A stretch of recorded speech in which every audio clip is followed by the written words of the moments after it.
For more, let's bring in Senate Intel Committee member Senator James Lankford from the great state of Oklahoma. Senator, how do you see it? I do know that Qantas Airlines was warning pilots of Chinese warships interfering with their radio traffic just today. So, yeah, we've got Putin and Xi actually meeting in Moscow, signing agreements together, organizing new pipelines. So President Biden is cutting off all pipelines here in the United States. Xi and Putin are actually expanding pipelines in that area, expanding energy development across that entire region. They're signing security pacts. It wasn't that many days ago. China and Russia were actually doing naval operations together to be able to practice doing military drills.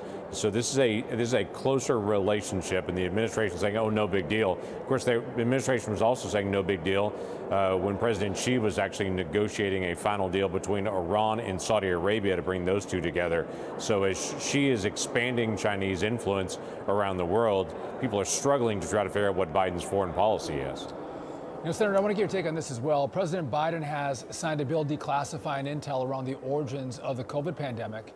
Listen to this exchange between Fox's Peter Doocy and John Kirby at the White House earlier today. He says he will declassify COVID origins intel except info that would harm national security. Is there a bigger national security threat than something that killed 1.1 million people?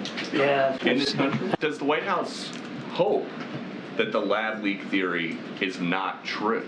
We don't have a hope one way or the other, Peter. What we want is the ground truth. So, Senator, is hurting national security really code for hurting the Democrat Party? Is hurting the line that they've been running with for now months and months and into years and years now on this. Just put all the facts out there, allowed everyone to be able to see it. The FBI's looked at the information and they said this looks like it came out of a lab. The Department of Energy, they've looked at all the facts and information. They said this looks like this came out of the lab. Now, they're not saying that this was intentional. They're still trying to be able to pull the facts on this. But to be able to say this came from some bat or some animal there, they would say, great, well, show us where it is. If this is happening in nature, they've been looking at lots of different animals all over their region, and they've yet to see it actually show up in nature. And so this looks like this just came out of the lab, and there's lots of information from that. So allow that information just be able to come out and allow the American people to see it. Back here at home, Treasury Secretary Janet Yellen speaking again today, trying to clean up the mess she created when you were questioning her last week. We'll play some of that. I'm concerned you're about to accelerate that by encouraging anyone who has a large deposit in a community bank to say, we're not going to make you whole, but if you go to one of our preferred banks, we will make you whole at that point. That's certainly not something that we're encouraging. That is happening right now. So she tried to she did clarify that today about depositors, Senator. Well, she tried to step out and just say, we support community banks. Well, good. I'm glad they support community banks. They're the backbone of our banking system across the entire country. Bank of America and JP Morgan Chase, I mean, those are all great banks on it, great American banks on it, but they're not going to be in small town Oklahoma. They're just not going to be there. They're not going to cover the deposits for a local church or a convenience store or a grocery store. They're not going to do that. They're not going to be down the street. That's going to be community banking.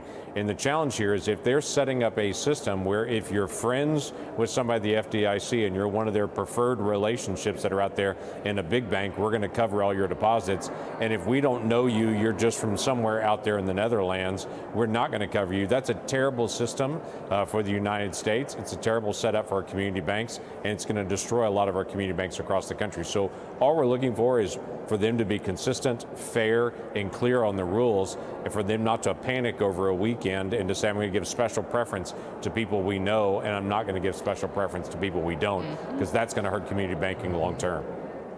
Oh, indeed. Senator, it was great to see you. Thank you so much. Senator. It's good to see you again. Thanks, Senator. James Lankford.